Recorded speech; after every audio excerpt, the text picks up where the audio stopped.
Tanto no nosso programa Propriedade, temos vender uma cadeira para o computador.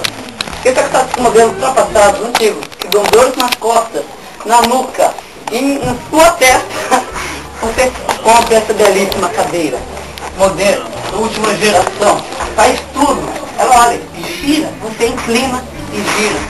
Aí você pode voltar ao normal, então um simples botão.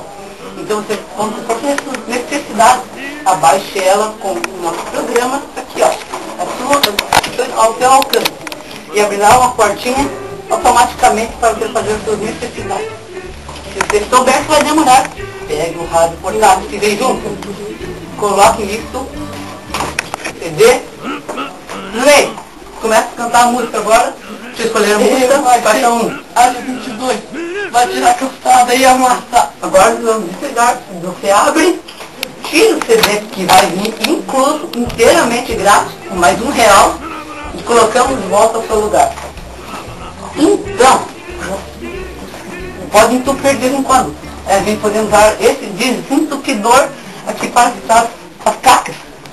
Então a gente tira aqui, tá? Vejam como é fácil, como é real.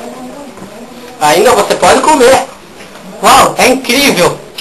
Então podemos, se você ligar agora, você irá ganhar esse belo celular Nokia. Tem muitas funções.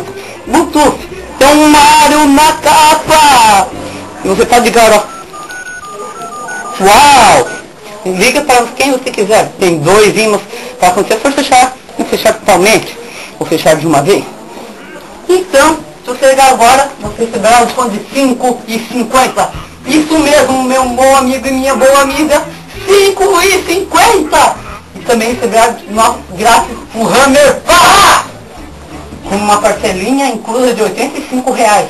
Quando você fala Hammer, olha que incrível, Hammer Barra! Meu Deus, liga agora para 8536721425522. Não esqueci essa porcaria. I didn't really like it. It was pretty terrible. It was bad. It was awful. It was terrible. A gente pode levantá-la, assim como abaixar. E ela gira com emoção. É vai girar. Meu Deus, não, não.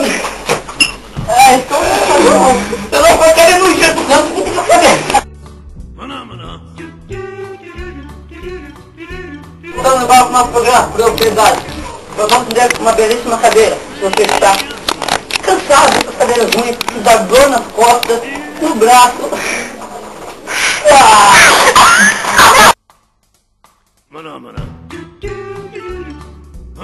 Voltando agora para o programa Propriedade. Iremos vender uma bela cadeira. Você está cansado dessas cadeiras antigas, modelo ultrapassado, não dor nas costas,